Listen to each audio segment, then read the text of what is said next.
most people spend money on dumb things, which then forces them to do things they don't want.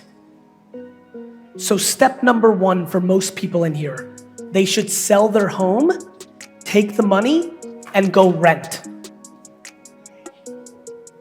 They should return their BMW and get a Toyota. I own a BMW, God damn it. And that's why, and honestly, that becomes the vulnerability. Why do you own a BMW? Because I love the car, just the brand, and I love driving it, so I don't know. So to me, that's where it gets interesting, right? Do you, or do you like what the brand does to make you look to other people? I don't know, I'm not assuming. I know, you have a point, you have a point. I know I have a point, I don't know you, but I know in the macro that 98% of people that buy a Mercedes or BMW likes what it makes other people think of them, not that they like it. And that $487 a month versus what they really need, which is $100 a month, is why they have a job they hate, because they're paying for a life that means nothing. Guys, the amount of people in here that have a job they hate and they buy things they don't care about to impress people they don't give a fuck about scares the shit out of me. Purpose is a fancy word for happiness. I think if you break it down, purpose, what's my purpose? What's my why? My homie Simon, right? Yeah, it's semantics. Like for me, I can't stress enough. You have to, again, and I'm gonna keep pounding this because I need you to understand. When I was 5, I thought it was, when I was 7, when I was 9, on a summer day, I'm a kid of the 80s in America, which means you went outside and you played, right?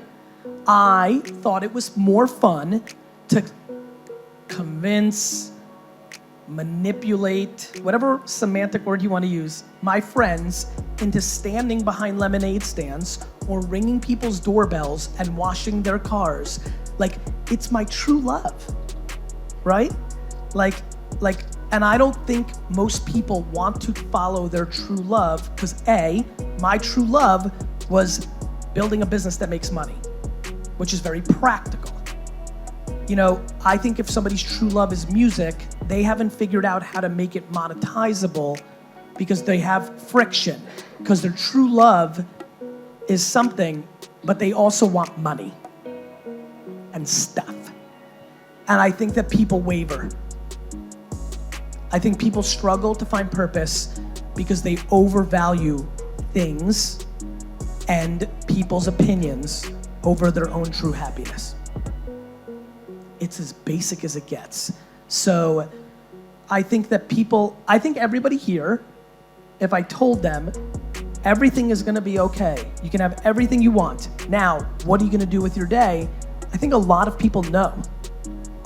It could be anything. If you were to then watch movies all day, like if we played this game and you're like, okay, everything?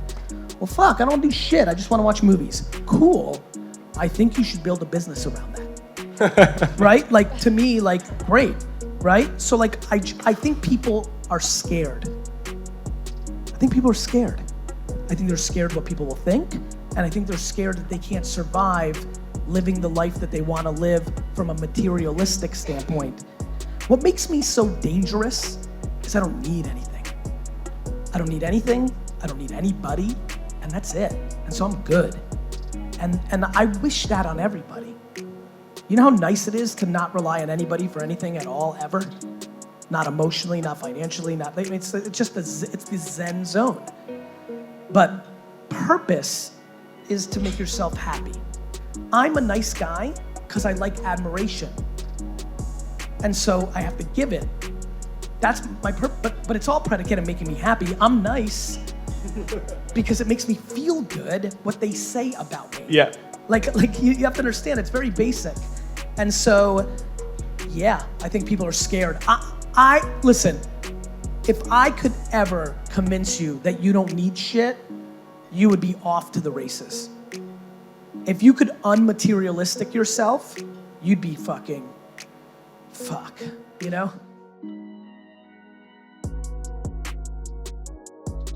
One, my whole life I've been able to make money. So, and I understand that that's a rare talent. I do. Like, most people aren't super gifted in making money. So I don't fear finances the way many do. At the same token, I don't put it on for that reason probably, I don't love it either. So when I think about 5 or 10 years from now, it feels similar to now, which is I want to keep making money so I can keep reinvesting it and keep giving myself opportunities to play.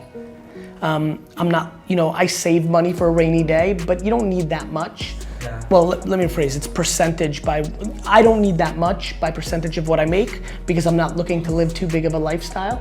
So I put some away, but for the most part, I use money to give myself opportunities to play business. It's like a game. So kind of you against the lavish lifestyle? Against the what, my friend? Lavish. Lavish? Yeah, for me, it doesn't bring me pleasure. I don't want a boat, I don't want a fancy car, I don't want jewelry or art. But I don't judge other people. If you can afford it, do whatever the hell you want. Give it all away to charity, buy a $5 million painting. If you can afford, especially if you made it, if you made the money and you can afford it, you're my favorite person. Because then you can do whatever the hell you want with your money. I think, and by the way, if you inherit it, you inherited it, so you were in a fortunate situation. Obviously, I don't look at that the same way because I admire people who make it. But no, I do not. I'm unbelievably unimpressed with somebody who flaunts their money with things. I don't judge it, but it doesn't get me excited at all. I've never looked at anything and been impressed by it for its cost. I don't even know what things cost. Yeah. I don't, when I go to if I'm in, I think a lot about when I'm in Cannes for the marketing festival or if I'm in Beverly Hills for an event, or I remember I was somewhere, it was like very fancy cars.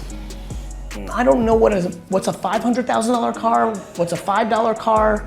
It just, jewelry, forget about it. I have no idea, art, no clue. It's just not on my radar. No, I don't think about that at all. Okay. At all. Okay, will you ever be retired? No. No. I will never retire. I will 100% die actively working. Okay. 100%. There would be nothing that would make me more unhappy than to retire. Okay. Now I say that today at 43. Maybe at 97, I won't, but I don't think so because I think my mind would really struggle, Maybe my body will give out as I get closer to 100, but not with technology. I don't see it. No way. I like it too much. So you encourage everybody to be productive all the time? No. I encourage everybody to reverse engineer their hardwiring. I think a lot of people should work 9 to 5 and make $53,000 a year and live a great life. I think the problem is a lot of those people want to make $1 million and then feel stress instead of accepting what makes them happy. Yeah, I think people need to be productive in their way. And if that, there's somebody who's listening to this right now who can't wait to do nonprofit work all the time, and if they want to work until they're 50 and 55, 60, 65, and then do nonprofit work for 30 years, that's what makes them happy. But I started liking to work, and I'm gonna finish that way too. Okay, the last advice for us, the young generation, the middle class? I think there's a couple things to really think about. I think that self-awareness and patience really matter.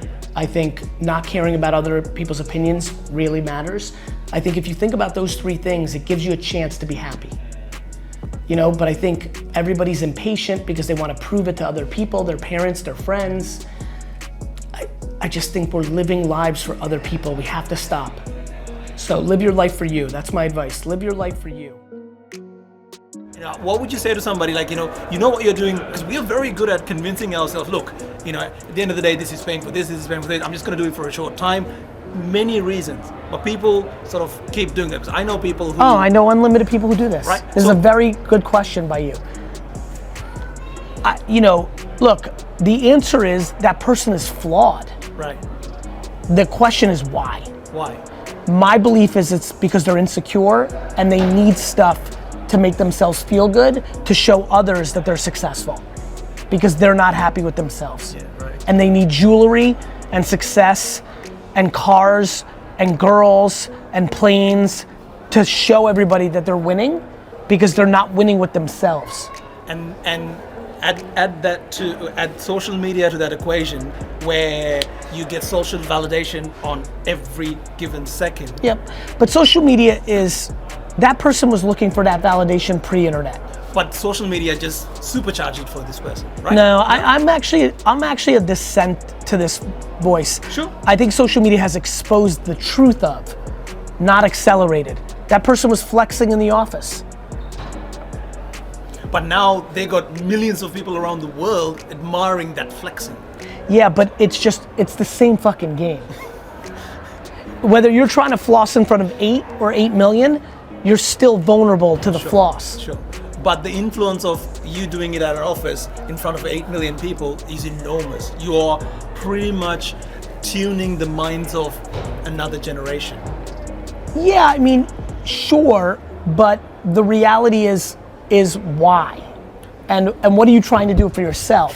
True. You know, I don't find a lot of those people being thoughtful about what they're doing for the next generation. They're too inherently selfish. Absolutely. So it doesn't fucking matter. Yeah, I mean, yeah. All right, so I don't think was overthinking about what he was doing for the next generation. No, he's not. I think, and by the way, me and everybody else, like, I think people are doing what they think is what they want to be doing. Yeah. But you at least have a conscious acknowledgement of you want admiration, and to do that you have to be good. Correct. Right? So you are doing good. But you know, yes, people, but for me, that's what makes me happy, and I don't have any interest in judging Sure. somebody who wants to fuck every night. Yeah. I don't have any judgment on somebody who wants $1 billion in cash. Sure. I struggle with judgment, but to your point, I will only use the word luck, and I hate using that word. Luckily for me, I was structured in a way where what I want is inherently selfless. right. Cool, but that leads to gratitude more than judgment. Yeah. More than looking around at everybody else and judging them, I just stay in my own head of being grateful for what I had.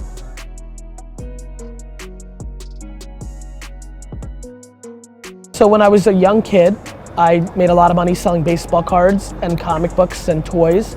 And then I started working for my dad's business, and I was making, when I was 22 to 28, I was making $35,000 to $55,000 a year, but I had no expenses. I didn't go on vacations. I didn't buy fancy things. So I saved my money.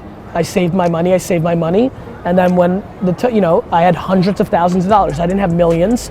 And by the time I was 33, 34, when I had that opportunity, I'd still not bought a home. I was still in an apartment. I was 33 years old and I was renting.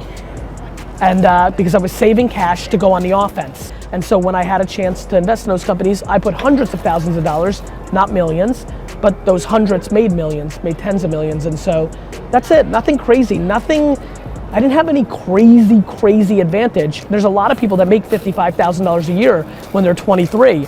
The problem is they go to Coachella and they want to buy a watch and they want to buy a BMW, and I didn't. So I ate shit for 13 years, and then I had a moment and I struck.